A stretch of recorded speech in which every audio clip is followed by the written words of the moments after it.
평안을 빕니다. 산성교회 믿음의 청년 여러분, 믿음의 성도 여러분, 한 주간 주님의 길을 준비하면서 그에게 그에 합당한 삶을, 그에 합당한 열매를 맺으며 살아가셨습니까? 소망하기로는 주님의 길을 준비하는 자리에서 벗어나지 않고 하나님의 아름다운 열매 맺는 여러분 되시기를 간절히 소망합니다. 오늘 본문 디모데후서는 바울이 사랑하는 디모데를 향해 보낸 편지입니다. 디모데 전서가 에베소 교회의 문제들에 관해 도움을 주기 위해 기록했다면 디모데후서에서는 그보다 조금 더 광범위한 문제를 다루고 있습니다. 사랑하는 디모데를 격려하는 메시지로 현 시대를 살아가는 하나님의 사역자들에게 낙담되는 상황에서도 넘어지지 말고 오히려 그 상황 가운데서도 하늘의 소망을 둘 것을 권면하는 내용이죠. 디모데후서 1장은 바울이 자신이 고난 가운데 있음을, 그리고 그럼에도 불구하고 그 안에서 기뻐하는 것과 하나님의 거룩한 소명을 받은 것과 자신의 사도됨과 자신의 현재 상황에 대해서 언급하고, 오늘 본문이 있는 2장부터 본격적인 가르침을 전합니다.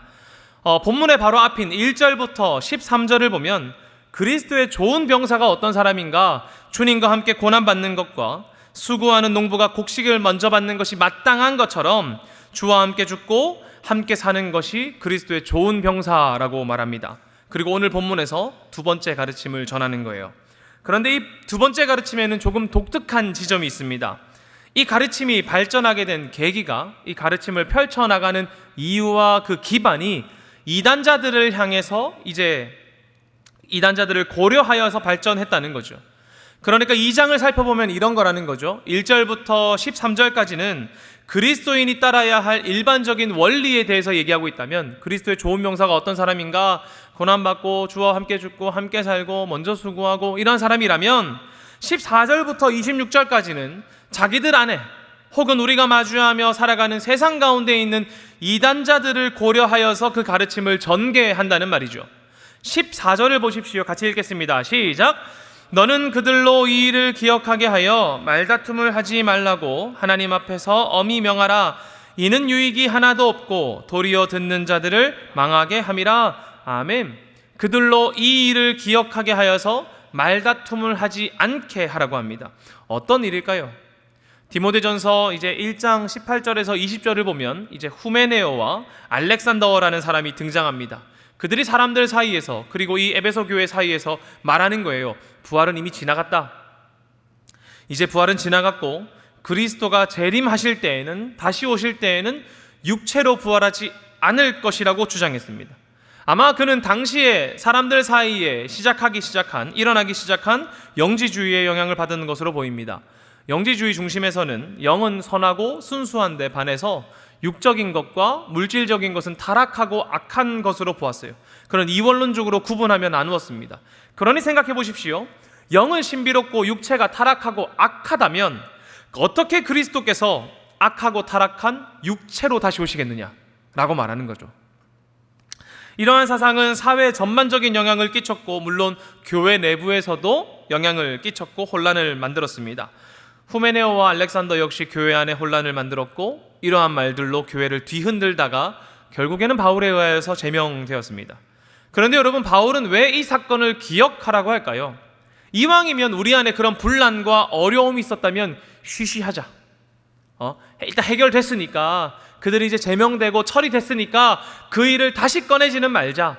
마치 이름을 부르면 안 되는 사람처럼. 야, 그 있잖아, 미안하다, 그 말할 수 없는 사람, 볼드모트야? 그런 것처럼 꺼내지 말자 하는 게 우리에게 좀 익숙하단 말이죠.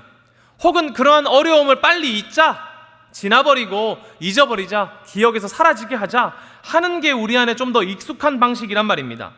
그런데 바울이 이 사건을 기억하라고 해요. 기억함으로 말미암아 헛된 말로 논증하는 것과 유익한 어떤 것도 생산하지 못하는 그러한 분란을 멈추라고 말합니다. 왜요?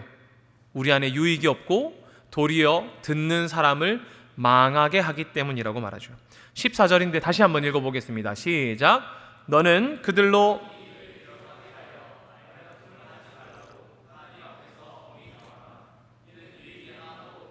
도리어 듣는 자들을 망하게 함이라. 아멘. 보십시오. 이를 기억하여서 오히려 우리를 망하게 하는 그러한 분란을 하지 말자라고 말하는 거예요. 내가 다시 그러한 사람 되는 것이 아니라 이 일을 기억함으로 내가 그 분란의 씨앗이 되지 말자는 거죠. 그러면 후메네오와 알렉산더의 일을 기억하여서 유익이 하나도 없고 도리어 듣는 사람을 망하게 하는 이 일을 멈추고 우리는 어떤 삶을 살아야 할까요? 15절입니다. 같이 한번 읽어보겠습니다. 시작. 너는 진리의 말씀을 옳게 분별하며 부끄러울 것이 없는 일꾼으로 인정된 자로 자신을 하나님 앞에 드리기를 힘쓰라. 아멘.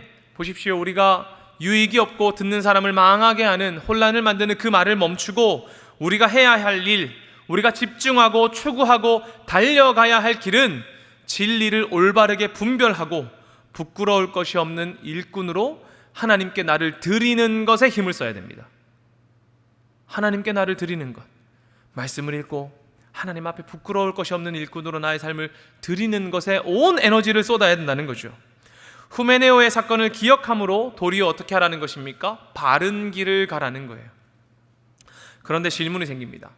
부끄러울 것이 없는 일꾼이 되라고 했는데 여러분, 부끄러울 것이 없는 일꾼은 무엇입니까? 에? 어떤 사람이 부끄러울 것 없는 일꾼이냔 말이죠. 바울의 삶을 잠시 살펴보겠습니다. 그가 일장 가운데서 고난받고 있다고 말씀드렸죠. 그의 상황을 설명할 때에 나는 고난받고 있으나 그럼에도 그 안에서 기쁨을 누린다라고 말씀드렸는데, 그가 고난 가운데 있고 어려움 가운데 있지만 자신의 삶을 어떻게 평가하는 줄 아십니까? 부끄러울 것이 없다고 말해요. 디모데후서 1장 8절인데요. 한번 읽어보겠습니다. 시작. 그러므로 너는 내가 우리 주를 증언함과 또는 주를 위하여 갇힌 자 된 나를 부끄러워하지 말고 오직 하나님의 능력을 따라 복음과 함께 고난받으라. 아멘. 보십시오. 그가 지금 어려움 가운데 있습니다. 그가 갇힌 자로 있고 사람들 가운데 힘든 상황 가운데 있지만 주를 증언함과 주를 위해 갇혀 있는 자신의 삶을 어떻게 말해요? 부끄러워하지 않는다는 거예요. 그러니 15절에 부끄러울 것 없는 일꾼을 한번 이렇게 이해해 봅시다. 하나님께 그 자신을 드리는 부끄러울 것 없는 일꾼은 진리의 말씀을 옳게 분별하면서 그에 합당하게 행동하며 하나님을 세상 가운데 증언하는 사람입니다. 그런데 그 증언을 하다가 때로는 갇히기도 하고 고난받는다 할지라도, 그리고 우리를 뒤흔드는 수많은 이야기, 후메네오와 알렉산더와 같이 우리를 뒤흔드는 사람들의 이야기 가운데서도 진리의 말씀을 가지고 증언하는 자의 삶은 부끄럽지 않다는 겁니다. 제가 여러분 교회 나올 때에 그 좋은 차 뭐 있니? 페라리를 끌고 오면 부끄럽지 않습니까? 네? 그런 건가요? 상우 왜 타고 싶어? 현빈이 왔니? 현빈아 구해주세요. 알겠죠? 네. 제가 만약에 교회 올 때 좋은 차를 타고 오면 부끄럽지 않습니까? 제가 만약에 교회 올 때에 이 옷보다 훨씬 좋은 엄청나게 비싼 누가 봐도 알만한 옷, 그런 옷을 입고 오면 부끄럽지 않은 겁니까? 아니요. 그런 것이 부끄럽지 않은 일꾼이 아니란 말이죠. 어떤 사람이 부끄럽지 않은 하나님의 일꾼입니까? 말씀을 분별하고 그에 합당한 삶을 살아가고, 그 삶을 살아가다가 때로 고난받는다 할지라도, 갇힌다 하더라도 세상의 수많은 이야기 가운데서도 오로지 진리를 붙드는 그 삶은 부끄럽지 않다는 겁니다. 사랑하는 여러분, 우리가 그리스도인으로서 힘써야 하는 것은 하나님의 부끄러울 것 없는 일꾼이 되는 것입니다. 다시 말씀드립니다. 말씀을 분별하고 주를 증언하고 갇히고 고난받는다 할지라도 그 길을 포기하지 않고 우리를 뒤흔드는 수많은 이야기 가운데서도 복음을 증언하며 사는 삶, 하나님께 그렇게 나를 드리는 삶이 부끄럽지 않습니다. 여러분, 어렵지 않나요? 제가 이렇게 말하면 와, 저거 어떻게 하냐? 저 가능은 한 거야? 저 쉽지 않을 것 같은데? 아니, 사실 엄두가 나지 않는다는 게 말일 것 같아요. 그 말이 딱 맞는 것 같습니다. 이거 하기 위해서 어떻게 해야 될까? 엄두가 나지 않는다. 네. 만약에 여러분이 영어 공부를 한다고 생각해 보죠. 그러면 영단어부터 외울 것이고 기초 문법부터 보실 것입니다. 수학을 공부하면 어떻습니까? 덧셈, 뺄셈, 곱셈, 나눗셈 하고, 그 다음 집합하고 이런 거 할 거죠. 그 다음에 새로운 언어, 아예 모르는 언어를 배워도 마찬가지일 것입니다. 그런데 하나님의 부끄러울 것 없는 일꾼이 되는 것, 그렇게 살아가십시오 라고 딱 말하면 와, 뭐부터 해야 되지? 이런 마음이 들 거예요. 성경에서 오늘 우리를 위해 팁을 하나 줍니다. 16절인데요. 같이 한번 읽어보겠습니다. 시작. 망령되고 헛된 말을 버리라. 그들은 경건하지 아니함에 점점 나아가나니. 아멘. 그 팁이 무엇입니까? 우리가 가장 먼저 해야 될 일이 무엇이라는 것입니까? 망령되고 헛된 말을 버리는 거예요. 신기하지 않아요? 만약에 하나님의 부끄러울 것 없는 일꾼으로 나의 삶을 드리기 위해서 여러분에게 말씀을 외우십시오. 적어도 여러분 209절은 외워야지요. 이렇게 말한다거나, 아니면 모두에게 신학을 공부하십시오.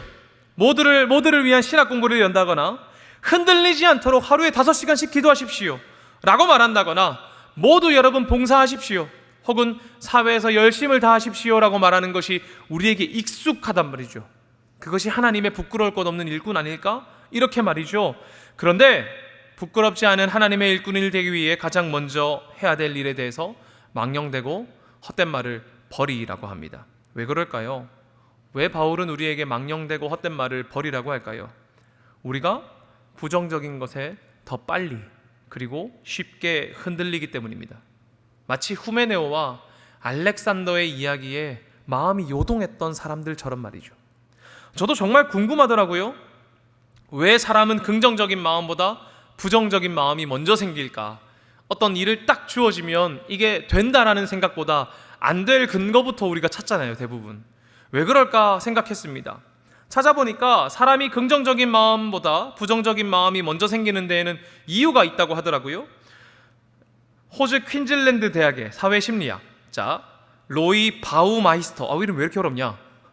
퀸즐랜드 대학의 로이 바우마이스터라는 학자가 부정성 평양으로 인해서 사람은 위협에 특히 주의를 기울이고 위험한 상황을 실제보다 과장해서 받아들인대요. 위험한 것에 대해서 과장하게 받아들임으로 말미암아 어떻게 한다는 거예요? 이 위험을 피해 간다는 거죠. 이게 생존에 더 유리하다는 겁니다. 그러니까 모든 일에 긍정적인 것보다 부정적으로 생각하는 게 생존에 좀 더 유리하다는 거죠. 우리 남자들보다 여자들이 조금 더 그런 거 경향이 있죠. 남자친구들은 살얼음판 있으면 어떻게? 발 한번 대보고 일단 좀 괜찮다 싶으면 일단 한번 올라가 보자. 그럼 친구들이 말합니다. 하지마. 남자애들은 뭐래? 해봐. 우리 교회 자매인들은 뭐라 합니까? 야, 하지마. 남자애들은 한 발 더 올려보자. 이렇게 한단 말이죠. 그러지 않나요? 조금 더 이 위험에 대해서 과장들여서 받아들이는 게 어떻게 해요? 생존에 유리한 거예요. 에? 남자들 그런 거 하잖아요. 2층에서 떨어지면 죽을까? 다치기는 하겠지. 뭐 그 정도 내가 낙법하면 할 수 있지 않을까? 그 2층 떨어집니다. 3층 정도는 괜찮지 않을까? 야, 내가 유도를 제가 9년 했거든요. 회전낙법 탁 해서 누우면은 할 수 있지 하고 이제 그 다음에 어떻게 돼? 바로 장례식장 가잖아요. 그런 거죠. 네. 여러분, 우리가 긍정적인 면보다 부정적인 면에 초점을 맞춤으로 인해서 자연재해나 전염병 이거 먹어도 될까? 아니야, 이왕이면 먹지 말자. 이 정도는 먹지 말자. 혹은 전쟁에 이르기까지 모든 상황에 잘 대처할 수 있답니다. 긍정적인 것보다 문제에 집중하는 것이 생존에는 좋은 전략이었기 때문에 그렇다고 해요. 심리적으로도 이런 부정성 편향이 개인적인 기분이나 혹은 본인의 성격의 문제가 아니라 문제를 받아들이는 우리의 인지 시스템의 구조적인 설계라고 합니다. 부정적인 자극이 편도체를 조금 더 활성화시키고 편도체는 감정이나 공포, 위협을 인식하게 만들어서 이 부정적인 상황에 대해서 나를 보호하는 그런 역할을 하는 거죠. 그리고 이러한 기억은 장기 기억으로 저장이 되고 비슷한 상황이 생기면 우리는 저장된 행동을 그대로 꺼내서 하게 됩니다. 그래서 어떤 문제 앞에 우리는 부정적인 반응에 조금 더 민감하게 반응하게 되는 거죠. 어떤 상황을 두고 부정적인 반응을 먼저 하게 되고 부정적인 반응이 즉각적으로 나오게 된다는 겁니다. 그런데 여러분, 우리가 긍정적인 것과 부정적인 것 안에서 아무리 긍정적인 것을 좀 더 선택하려고 해도 부정적인 것에 익숙하게 남는다는 것이 아기 때부터 있다고 저는 생각해요. 어릴 때부터 있더라고요. 제가 아침에 아이를 등원시키기 때문에 버스를 기다리면서 놀아줍니다. 이한이랑 이렇게 놀아주는데 매일 다른 것 하면서 놀아요. 달리기도 하고 그 자동차 같은 거 있으면 밀어주기도 하고 유모차도 타고 오고, 이한이가 운전하고 싶다 하면 제 차 열어가지고 핸들도 막 이렇게 합니다. 최근에 꽂힌 거는 놀이터에 있는, 여러분 이렇게 팔 이렇게 운동하는 거 알아요? 이렇게 하는 거, 이거랑 그다음 비눗방울 만드는 거예요. 아침에 저한테 가랍니다. 아빠, 놀이터 가자, 장난감 가자 해서 나가요. 아침에 나가면 이제 일찍 나가서 놀면 좋은데 이한이가 맨날 늦게 일어납니다. 늦게 일어나는 건 아니죠. 일찍 일어나서 놀다가 천천히 먹고 옷도 안 입고 늦게 나가게 돼요. 그럼 버스가 오는 시간은 정해져 있으니까 어느 날은 이거 하다 가고, 어깨 운동하는 거 하다 가고, 어느 날은 비눗방울 놀이 하다 갔어요. 이거 하는 날에는 가기 전에 정말 크게 옵니다. 비눗방울 놀이 하고 싶다고. 비눗방울 놀이 한 날에는 이거 못했다고 울어요. 이제 라니버스 왔다, 라니버스 타자 이렇게 말하면 이거 하러 가야 된대. 선생님 왔잖아, 와 웁니다. 난리가 났어요. 우리 아내가 지혜를 짜더라고요. 오빠 이거 하러 가서 비눗방울 해 이러는 거야. 와 그래 그렇게 하자. 그래서 제가 가서 놀이터에 그거 들고 가서 비눗방울 놀이 막 한 다음에 이거 하고 내려갔어요. 그날 대성통곡했어요. 불만족. 그 둘 중에 어느 것도 만족하지 못했다. 여러분 아침마다 이 안에 놀아줄 사람 구합니다. 8시 40분 현대아파트. 알겠죠? 아무튼 이게 인간이에요. 부정적인 것에 휘둘리는 거. 재밌게 놀아놓고도 못한 것 때문에 휘둘리고, 그리스도의 말씀을 들어놓고도 세상의 이야기에 휘둘리고, 견고한 것에 내가 서 있는 것 같으나 작은 것 하나에 넘어지는 게 인간입니다. 우리는 언제나 망령되고 헛된 말에 쉽게 휘둘린단 말이죠. 그래서 바울은 부끄러울 것 없는 일꾼이 되기 위해 먼저 우리를 뒤흔드는 망령되고 헛된 말을 버리라고 하는 거예요. 왜요? 이것은 쉽게 퍼져나가기 때문에 그렇습니다. 쉽게 퍼져나가는 거예요. 부정적인 말은 아주 쉽게 퍼져나갑니다. 좋은 말은 그렇게 안 퍼져나가는데, 그러지 않아요? 그래서 17절에서 이렇게 말하죠. 함께 읽겠습니다. 시작. 그들의 말은 악성 종양이 퍼져나감과 같은데 그 중에 후메네오와 빌레도가 있느니라. 아멘. 뭐라고 합니까? 이들의 말은 악성 종양이 퍼져나가는 것다는 거죠. 우리는 휘둘립니다. 그것을 무시할 수는 없어요. 그리스도인답게 사는 것보다 다른 소리에 더욱더 휘둘리는 게 우리 이죠. 우리 안에도 그런 이야기들이 막 퍼져나갈 것 아닙니까? 때로는 우리 안에 분열과 어려움을 만드는 이야기가 막 퍼져나갈 것 아닙니까? 여러분, 그때 우리가 하나님의 부끄러울 것 없는 일꾼이 되기 위해서는 그 말을 버려야 한다는 거예요. 버려야 된다는 거예요. 여러분, 우리가 휘둘릴 그때에 그렇다면 우리는 무엇을 붙잡아야 할까요? 우리가 그 망령된 말과 헛된 말을 버리고 어디 위에 서야겠습니까? 19절에서 이렇게 말합니다. 함께 읽겠습니다. 시작. 그러나 하나님의 견고한 터는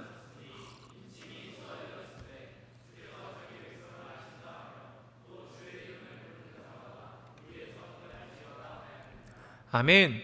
보십시오. 우리가 흔들리는 그때에 하나님의 터는 견고하게 서고 주님께서는 자신의 백성을 아신다고 말합니다. 여러분, 부끄러울 것 없는 하나님의 백성은 어떻게 해야 되겠습니까? 하나님의 터 안에 서서 망령된 말을 버리는 거예요. 주님 나를 아시니까요. 그리고 우리는 흔들리는 세상 가운데 견고한 주님의 터를 기억해야 되고, 거기에 속한 사람을 하나님께서 아시기 때문에 주의 이름을 부르는 자마다 우리는 무엇 해야겠습니까? 불의에서 떠나야 한단 말이죠. 네. 그러니 우리는 이 땅에서 주님을 부르면서 자신을 준비해야 됩니다. 망령되고 헛된 일에서 벗어나 주님의 견고함을 신뢰하며 하나님의 부끄러울 것 없는 일꾼으로 불의에서 자신을 떠나서 준비해야 된다는 거예요. 하나님의 부끄러울 것 없는 일꾼이 되기 위하여서 먼저 그것을 버리는 것부터 시작하는 겁니다. 보십시오. 이를 더 잘 설명하기 위해서 20절부터 갑자기 그릇 이야기를 해요. 여러분 집에 그릇 하나입니까? 하나의 그릇으로만 쓰세요? 아니죠. 그릇 여러 개죠. 여러분, 큰 집에 그릇이 여러 개겠습니까? 얼마나 많겠습니까? 그러나 그 많은 그릇 중에 주님이 쓰시는 그릇은 깨끗한 그릇이란 말이죠. 쓰임받도록 자신을 깨끗하게 준비하는 사람입니다. 오늘 본문 20절에서 21절인데요. 같이 읽겠습니다. 시작. 큰 집에는 금그릇과 은그릇뿐 아니라 나무그릇과 질그릇도 있어 귀하게 쓰는 것도 있고 천하게 쓰는 것도 있나니, 그러므로 누구든지 이런 것에서 자기를 깨끗하게 하면 귀히 쓰는 그릇이 되어 거룩하고 주님의 쓰심에 합당하며 모든 선한 일에 준비함이 되니라. 아멘. 보십시오. 집에는 금그릇도 있고 은그릇도 있고 나무그릇과 질그릇도 있습니다. 귀하게 쓰는 것도 있고 때로는 편하게 쓰는 것도 있지요. 저도 편하게 쓰는 그릇이 따로 있기도 합니다. 그러나 그 그릇이 깨끗하지 않으면 결코 쓸 수 없는 거예요. 마찬가지로 우리도 주님의 일꾼이 되기 위해서 힘을 내어야 합니다. 그러기 위해서 무엇해야 돼요? 나에게 묻어있는 더러운 것들을 떨어버려야 하는 거죠. 털어버려야 하는 거예요. 내 안에 있는 망령되고 헛된 말들을 털어버려야 하는 거예요. 그래야 하나님께서 쓰신단 말이죠. 그리고 그 일을 위해 우리는 열심을 내고 힘을 내어야 합니다. 하나님의 일꾼이 되기 위하여서 허망한 말을 버리고 깨끗해지기를 구해야 한단 말이죠. 무엇을 위해서요? 무엇을 위해 깨끗해져야 합니까? 21절을 자세히 한번 읽어보십시오. 다시 한번 보겠습니다. 시작. 그러므로 누구든지 이런 것에서 자기를 깨끗하게 하면 귀 쓰는 그릇이 되어 거룩하고 주인의 쓰심에 합당하며 모든 선한 일에 준비함이 되리라. 아멘. 자기를 깨끗하게 하는데 어떻게 하도록요? 주님이 쓰시도록. 그리고 하나님의 선한 일에 준비함이 되도록 깨끗하게 돼야 됩니다. 나는 이거 잘하니까 이것만 할래, 이게 아니란 말이죠. 나는 이거 좋아하니까 이것만 할래, 그게 아니란 말입니다. 주님 부르시면 그 길에 걷겠다는 마음으로 모든 선한 일에 준비함이 되어야 합니다. 이 일을 위하여 허망한 말을 버리고 자신을 깨끗하게 준비하는 거예요. 사랑하는 믿음의 청년 여러분, 우리 안에 혹시 허망한 말과 혹시 분열을 만드는 말이 있다면 버리십시오. 그 말들은 우리를 더욱 뒤흔들 뿐입니다. 여러분, 우리 안에 있는 이 말고 세상이 얼마나 우리 많이 흔듭니까? 안 그런가요? 우리 안에서도 흔들어서 무엇하겠습니까? 오히려 이 흔들리는 터전 안에서 세상 속에서 견고한 주님의 터전을 신뢰하고 붙들고 주님의 선한 일에 사용되어지기 위하여서 자신의 삶을 준비하는 사람, 그 사람이 우리 되어야 하지 않겠습니까? 저는 여기 앉아있는 모두가 그러한 사람 되기를 간절히 소망합니다. 그리고 본문은 인정받는 일꾼이 자신을 준비하는 자가 되기 위하여서 또 하나 하라고 합니다. 그것이 무엇이냐면 정욕은 피하고 깨끗한 마음으로 부르는 자들과 함께 하라고 해요. 이번에는 하나는 피하고 하나는 하라고 합니다. 22절인데요. 함께 읽겠습니다. 시작. 또는 너의 청년의 정욕을 피하고 주를 깨끗한 마음으로 부르는 자들과 함께 의와 믿음과 사랑과 화평을 따르라. 아멘. 바울은 디모데에게 피할 것과 따를 것 하나를 알려주죠. 청년의 정욕은 피하고 의와 믿음과 사랑과 화평은 따르라, 이렇게 말합니다. 여러분, 그렇다면 우리가 피해야 할 청년의 정욕은 무엇이겠습니까?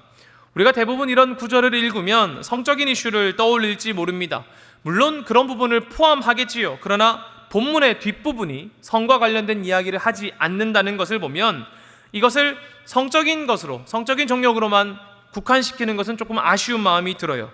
그러니 오히려 청년의 때에 일어나는 기질, 성정, 이런 것들을 말하는 것으로 이해할 수 있습니다. 젊은이의 기질 같은 건 말하는 거죠. 누가 나에게 싸움 걸어오면 어떻게 해요? 그래, 한번 붙어보자. 니만 똑똑하나? 나도 똑똑하다.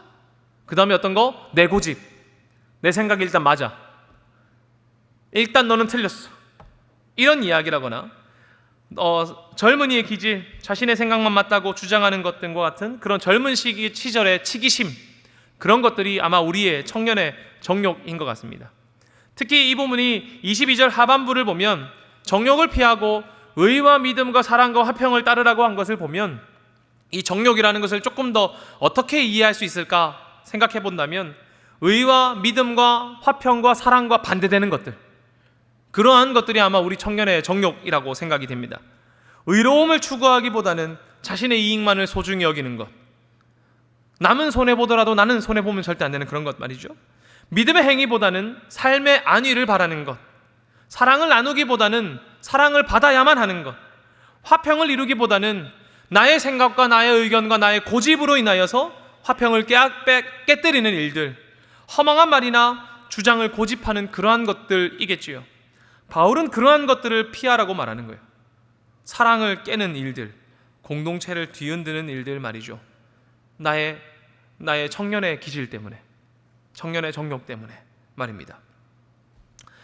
우리는 하나님이 기뻐하시는 일꾼이 되기 위해 살아야 한다라고 말하면 때로는 나의 열심을 내면 하나님의 부끄러울 것 없는 일꾼이라고 생각할 때가 있습니다.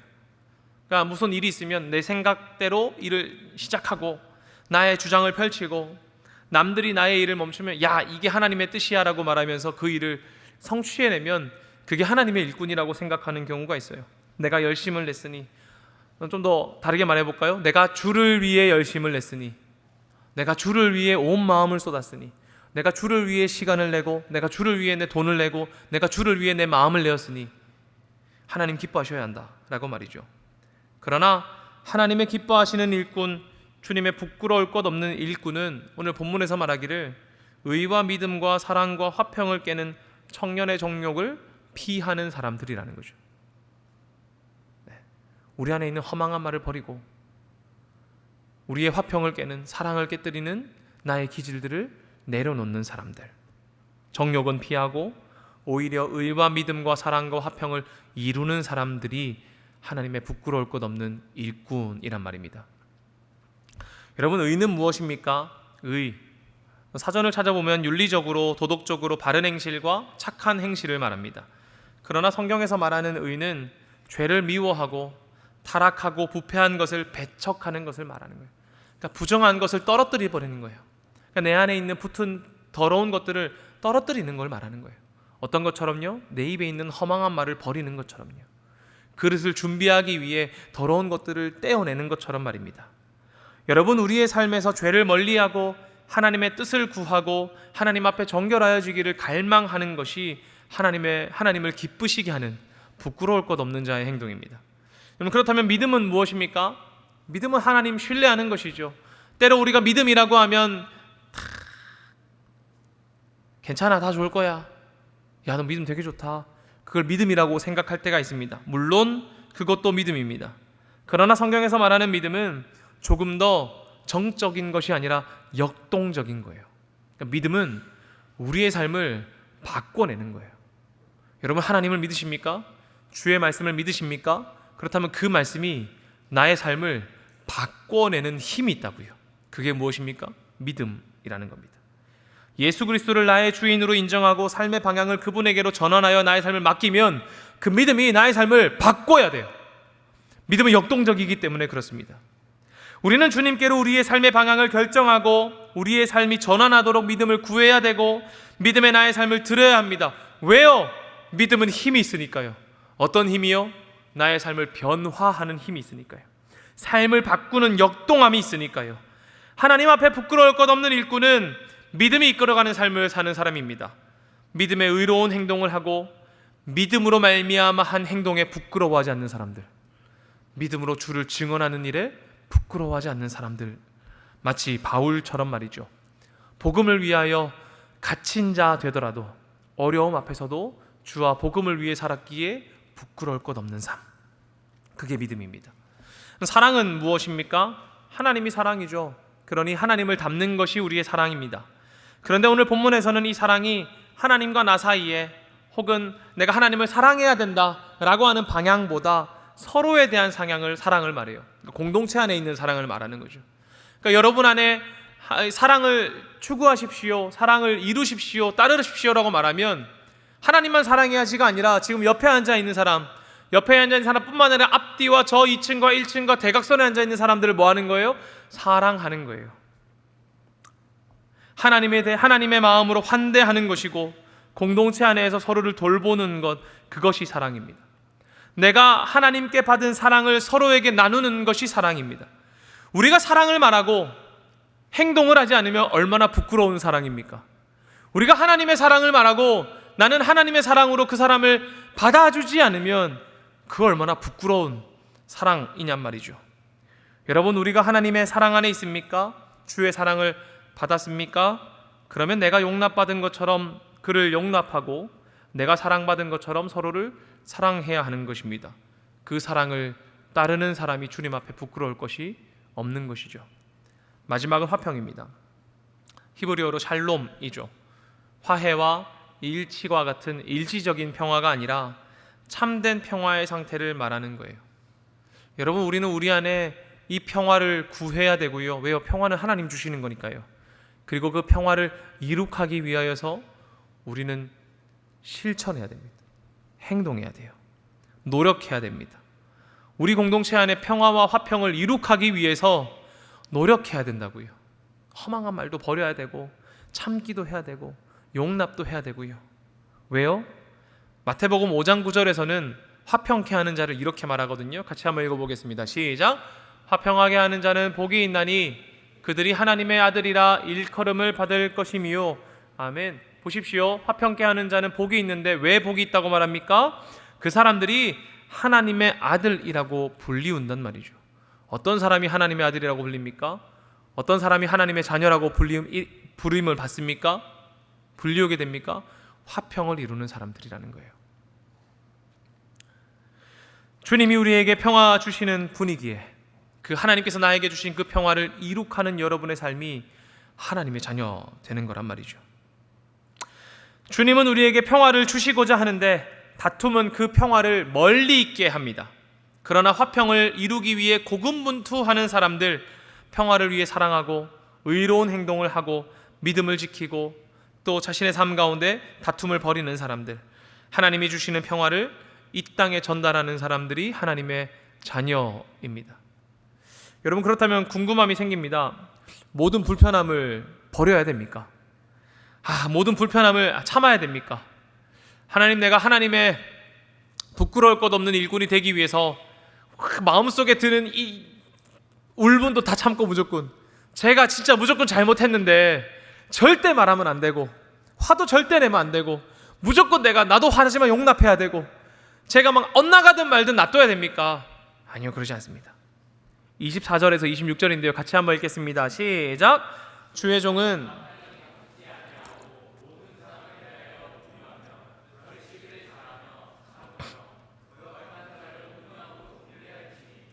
혹 하나님이 그들에게 회개함을 주사 진리를 알게 하실까 하며 그들로 깨어 마귀의 올무에서 벗어나 하나님께 사로잡힌 바 되어 그 뜻을 따르게 하실까 함이라.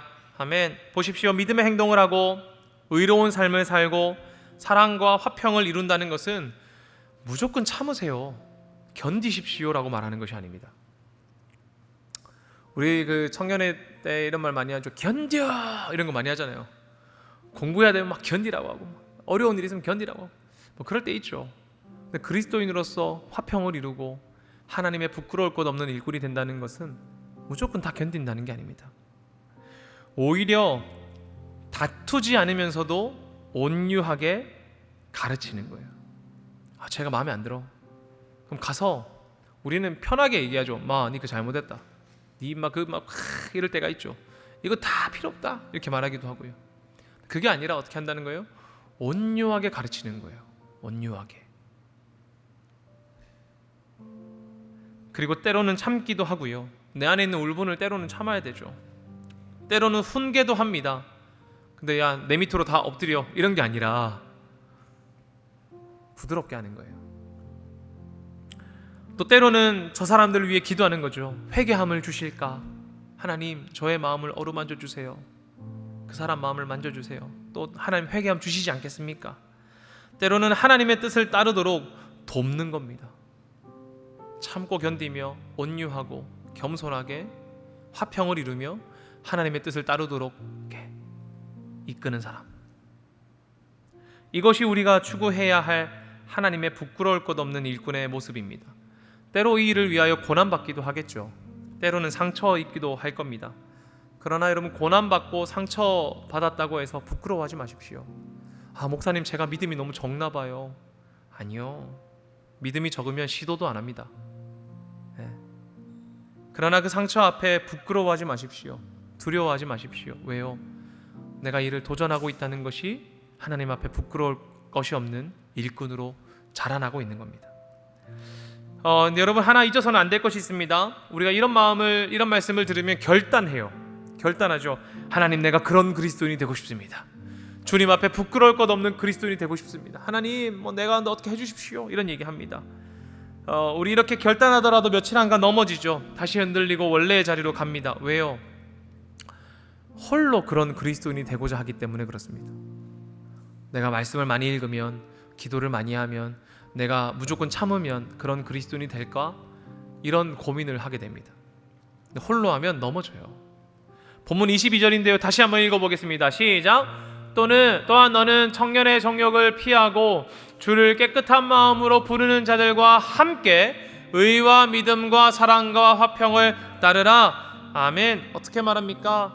의와 믿음과 사랑과 화평을 따르는데 홀로 따르라고 해요? 아니요, 함께 따르라고 합니다. 우리가 이런 말씀을 읽으면 제일 먼저 눈에 딱 들어오는 게 의와 믿음과 사랑과 화평을 따라야겠구나, 이 생각이 드는데 성경에서는 홀로 하라고 하지 않습니다. 어떻게 하라고 합니까?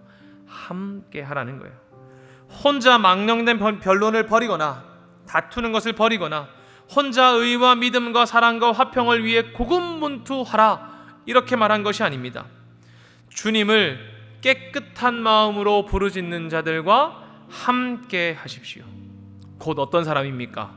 주님의 선한 일을 위하여 자신을 준비하는 사람들, 그릇 같은 사람들, 큰 집에서 주인의 쓰임받기 위해 자신을 깨끗하게 하는 금그릇 같은 사람과 은그릇 같은 사람과 또 나무그릇 같은 사람과 질그릇 같은 사람과 함께 하라는 거예요. 함께 모이고 함께 예배하고 함께 사랑하고 함께 믿음과 의의 행동을 하고 함께 화평을 이룸으로 주님의 식탁을 아름답게 차리자는 겁니다. 거기서 뭐 금그릇이 중요합니까? 아니요, 주님의 식탁에 내가 쓰임받는 게 중요한 겁니다. 이 말을 다르게 말하면 우리가 모이면 무엇 해야 된다는 거예요? 우리가 함께 모이면 함께 사랑하고 함께 의를 위해 행동하고 함께 믿음의 삶을 드러내고 함께 화평을 이루어야 된다는 겁니다. 때로는 흔들리는 자가 있다면 바로잡기도 해야 되고 때로는 훈계도 해야 된다는 거예요. 마을 모임 가서 정착 못하는, 왔다가 가는 애 있으면 훈계도 해야 된다는 거예요. 때로는 회개하도록 주님께 함께 부르짖기도 해야 되고요, 때로는 허망한 말을 버리자고 권면도 해야 되고요, 사랑하고 의를 실천하도록 함께 손을 잡아야 한다는 말입니다. 이거 절대 혼자 못합니다. 이것은 함께 해야 돼요. 우리는 혼자 일하는 사람들이 아닙니다. 함께 일함으로 주님의 나라를 세워가는 일꾼들입니다. 함께 하나님의 식탁을 채워가는 사람들이란 말이죠. 우리 일품 요리 아니잖아요. 에? 여러분 다 스테이크입니까? 에? 누구는 김치도 담고 누구는 요리도 담고 누구는 밥도 담고 그러는 것이죠. 우리는 공동체 안에서 자신을 깨끗하게 준비해야 하고 이 공동체 안에서 하나님의 일꾼, 부끄러울 것이 없는 일꾼이 되기 위하여서 서로를 격려하고 위로하고 권면하고 훈계해야 됩니다. 왜요? 혼자서는 그러한 일꾼이 되는 것이 어렵기 때문에 그렇습니다. 그리고 우리가 공동체로 부름받았기 때문입니다. 여러분, 이번 토요일에 새 교회가 연합해서 예배합니다. 이렇게 다른 교회와 연합해서 예배하는 게 참 산성교회처럼 규모가 있는 교회에서는 쉽지 않을 것 같아요. 여러분, 연합수련회를 잘 안 가잖아요. 작은 교회 청년들 많이 가니까요. 우리 다 단독으로 하잖아요. 여러분, 우리가 그 새 교회가 경쟁자입니까? 쟤네 교회 어떻게 찬양하나 한번 보자, 우리가 더 열심히 해야지, 뭐 그런 거예요? 아니에요. 우리가 각 교회는 다르지만 하나님의 부름받은 사람들이라고요. 우리가 익숙한 사람들만 사랑하는 것에 익숙하다면 우리는 사랑을 말하고 사실은 친밀함을 얘기하는 것과 같을 것입니다. 아니요. 우리가 익숙한 사람들만 사랑하고 섬기는 것이 아니라 처음 보더라도 그리스도 안에서, 주 안에서 하나가 되어 사랑해봐야 되지 않겠습니까? 우리 안에 있는 허망한 말을 버리고 서로 화평해지기 위하여서 겸손하게 자신을 내려놔야 되지 않겠습니까? 왜요? 우리 모두 하나님의 부끄러울 것 없는 일꾼이 되고자 하기 때문입니다. 사랑하는 믿음의 청년 여러분, 믿음의 성도 여러분, 우리 홀로 하나님의 일꾼 되려고 하지 마십시오. 아니, 다르게 말하면, 적나라하게 말하면 여러분 홀로 주님의 일꾼 절대 될 수 없습니다. 우리는 함께 지어져 가는 사람들이기 때문에 그래요. 주님을 깨끗한 마음으로 부르짖는 자들이 함께 모여 주님의 선한 일을 위하여서 고군분투하는 사람들, 준비된 그릇과 같은 사람이 우리 아닙니까? 그러니 우리 함께 모여서 서로 권면하고 가르치고 회개하고 사랑하고 평화를 이룹시다. 그래서 세상의 수많은 이야기, 후메네오와 알렉산더처럼 우리를 뒤흔드는 이야기 가운데서도, 수많은 목소리 가운데서도 주님의 부르심에 순종하고 음성에 순종하며 주와 복음을 위해 살아가는 사람, 그리고 그러한 나의 삶을 부끄러워하지 않는 하나님의 일꾼 되기를 간절히 소망합니다.